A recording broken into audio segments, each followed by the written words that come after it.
Perkenalkan, nama saya Marcelina Violanita. Saya biasa dipanggil Viola. Saya dari kelas 10I. Pada saat ini, saya akan membahas tentang teori dari tokoh sosiologi.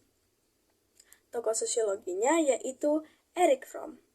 Teori dari Erich Fromm yang akan saya bahas yaitu teori kepribadian.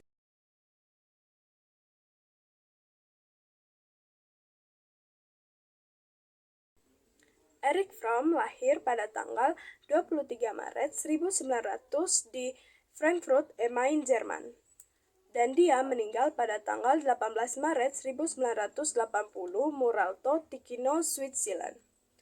Erich Fromm merupakan anak tunggal dari pasangan Naphtali Fromm dan Rosa Krause. Ayahnya lahir pada tanggal 30 November 1869 dan adalah seorang Yahudi ortodoks dan introvert. Pekerjaannya adalah sebagai seorang pedagang anggur yang notabene kurang sukses. Ibunya seorang ibu rumah tangga yang energik, narsistis, dan depresif. Latar belakang pendidikan Erich Fromm. Sebagai anak tunggal, Erich Fromm sejak kecil dididik dengan latar belakang agama Yahudi ortodoks. Erich Fromm kemudian disekolahkan untuk menjadi seorang sarjana Talmud atau sebuah sekolah yang mengutamakan studi kitab suci. Setelah meninggalkan orang tuanya, Erich Fromm mempelajari psikologi, filsafat, dan terutama ilmu sosiologi ketika berada di Universitas Heidelberg. Ia menjalin suatu hubungan yang akrab dengan Alfred Weber, seorang psikolog yang kepribadiannya terasa mesra dan hukum. Ketika berada di Universitas Heidelberg, Frankfurt, Erich Fromm banyak menghabiskan waktu untuk membaca buku-buku sosiologi dan psikologi.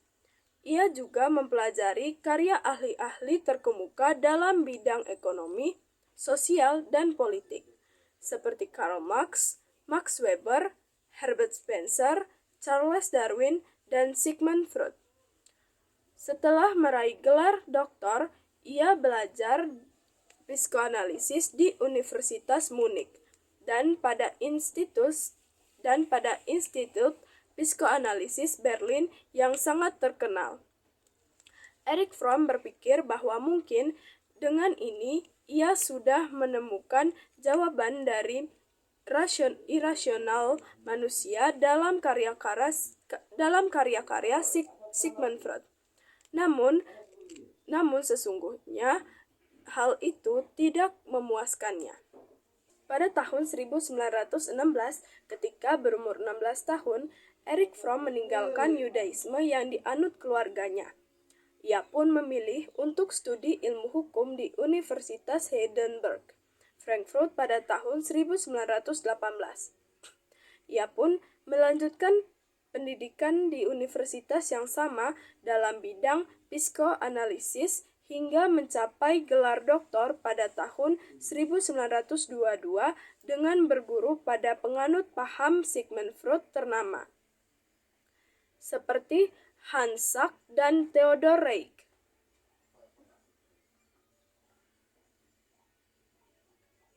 Setelah meninggalkan orang tuanya, Erich Fromm mempelajari psikologi, filsafat, dan terutama ilmu sosiologi ketika berada di Universitas Heidelberg.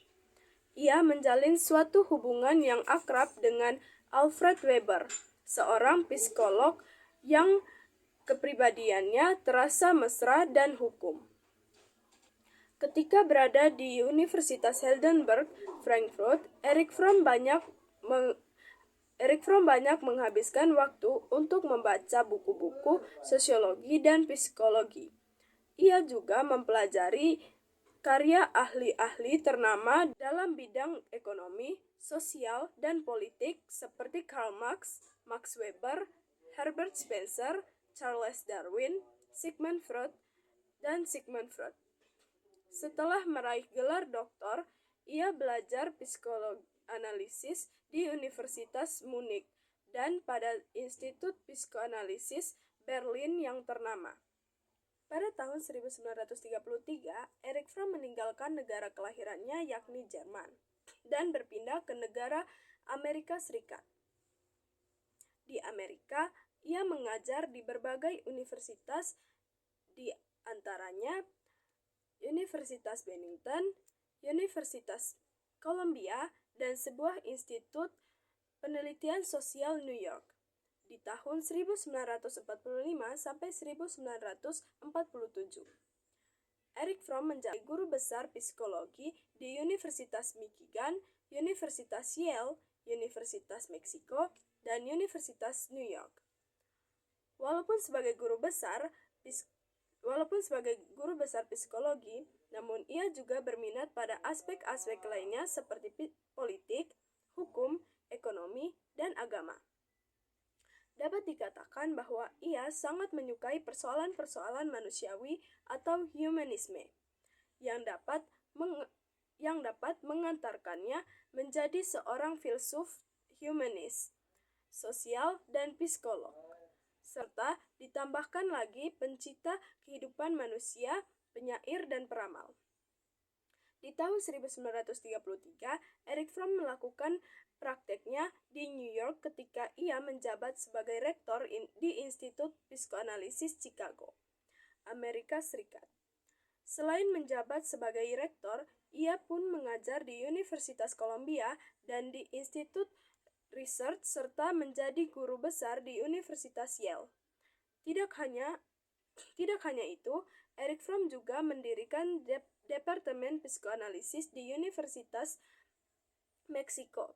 Di tempat ini, ia bertemu dengan pemikir-pemikir pelarian termasuk Karen Horney yang kemudian menjadi kekasih gelapnya.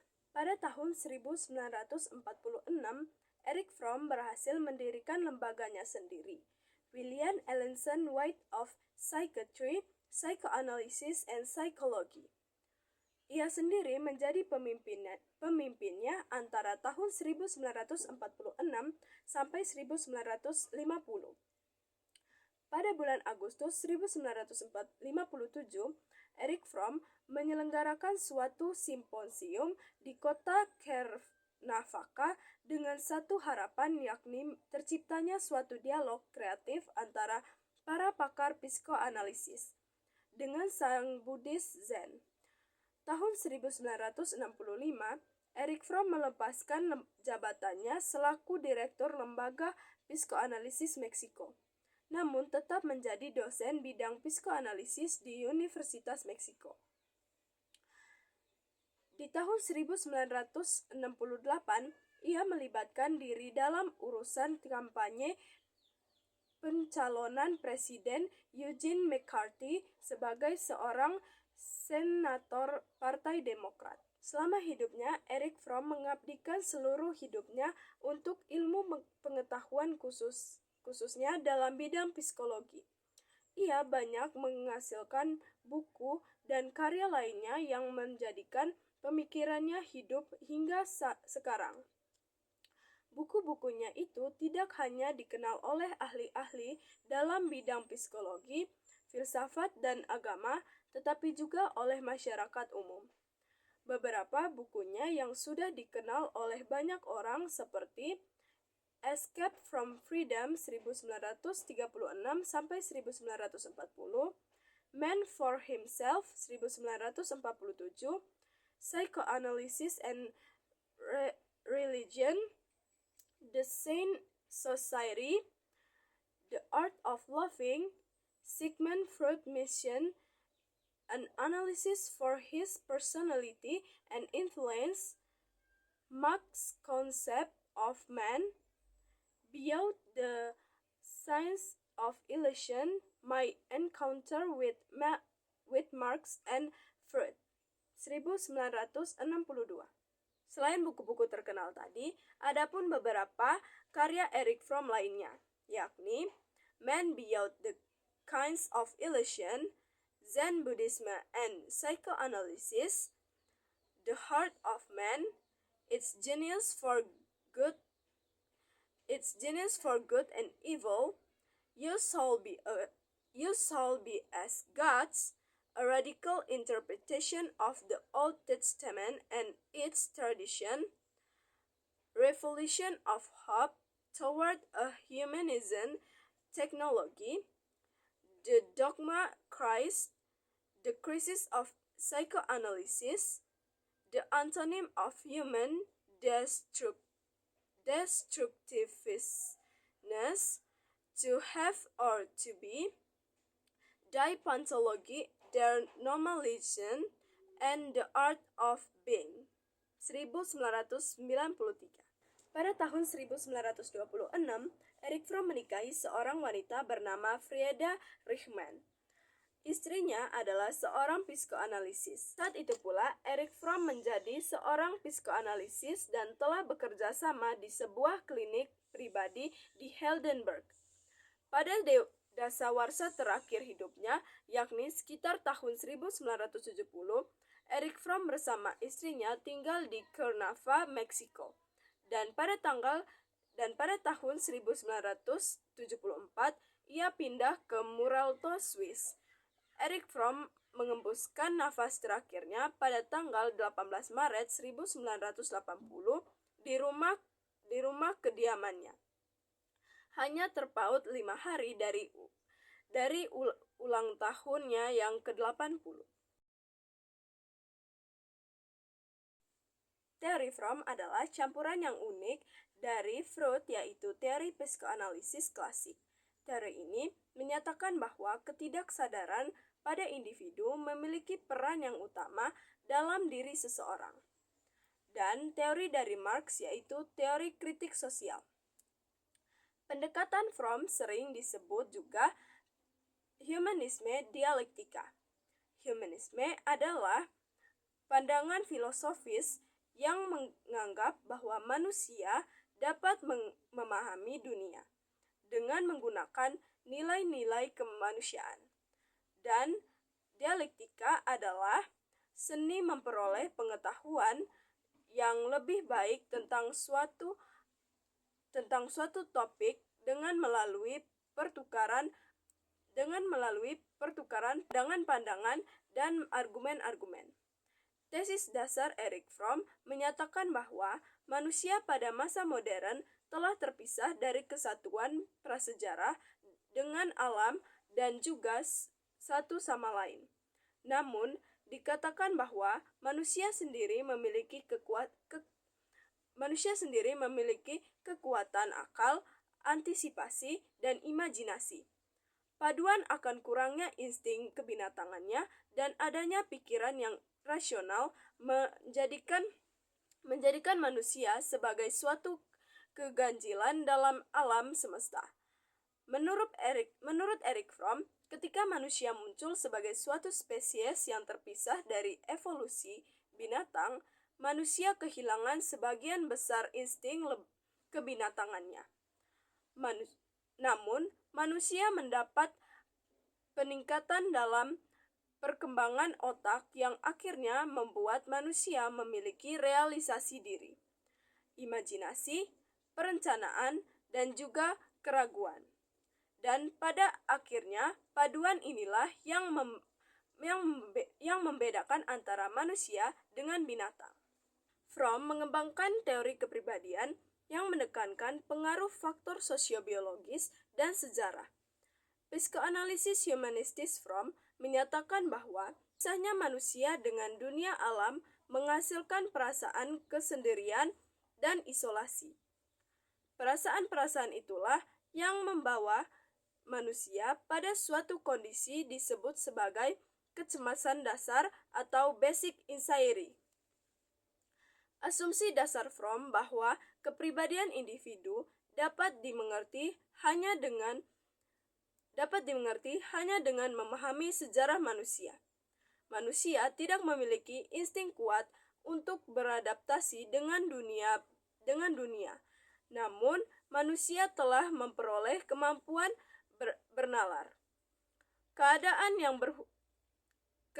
yang berubah dan kemudian manusia menghadapi keadaan dengan bernalar. Disebut Fromm sebagai dilema manusia. Manusia mengalami dilema dasar ini karena mereka telah terpisah dengan alam, namun memiliki kemampuan untuk menyadari bahwa diri mereka telah menjadi makhluk yang terasing. Kemampuan bernalar manusia adalah anugerah dan juga kutukan. Di satu sisi, kemampuan ini membiarkan manusia bertahan. Namun di sisi lain, hal ini memaksa manusia berusaha untuk menyelesaikan dikotomi atau hal yang berbeda yang sangat sulit disatukan. Fromm menyebut hal tersebut sebagai dikotomi eksistensial atau existential dichotomies. Dikotomi berasal dari bahasa Yunani yaitu dikotomia atau membelah dua, yang terbentuk dari kata dika menjadi dua atau terbelah dan kata tome yang berarti potongan atau sayatan. Dikotomi berarti pembagian atas dua kelompok yang saling bertentangan,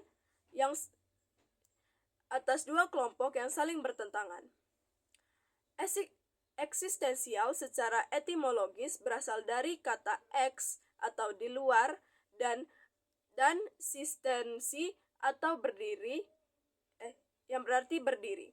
Eksistensial berarti menempatkan sebagian diri sekaligus keluar dari dirinya. Dikotomi eksistensial artinya berjuang atau menerima. Manusia hanya bisa beraksi terhadap dikotomi ini tergantung pada kultur dan kepribadian masing-masing individu. Menurut Fromm, dikotomi pertama dan paling fundamental adalah antara hidup dan mati. Realisasi diri dan nalar mengatakan bahwa kita akan mati, namun kita berusaha mengingkari hal ini dengan menganggap adanya kehidupan setelah kematian. Usaha yang tidak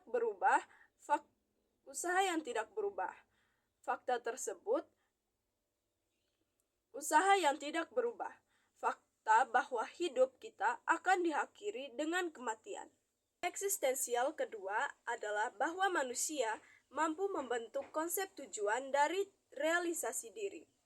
Namun, kita juga menyadari bahwa hidup terlalu singkat untuk mencapai tujuan itu.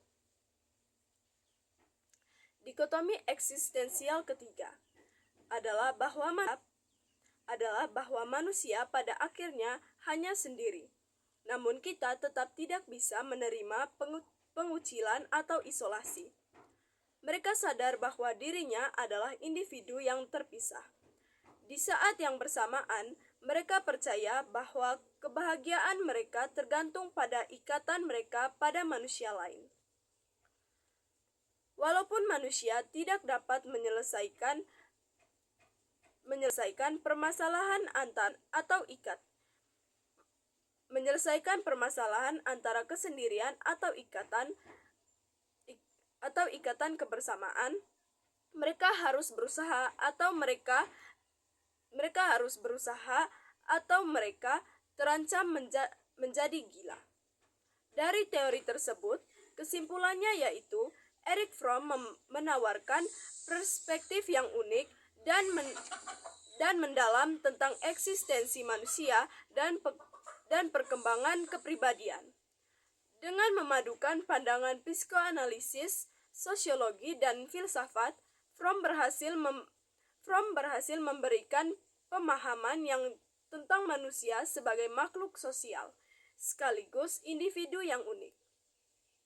Konsep-konsep unik seperti kebutuhan eksistensial dan orientasi karakter memberi wawasan berharga tentang bagaimana manusia dapat mengatasi keterasingan dan mencapai aktualisasi diri. Penerapan pemikiran Fromm dalam kehidupan sehari-hari dapat membantu individu mengembangkan kepribadian lebih sehat,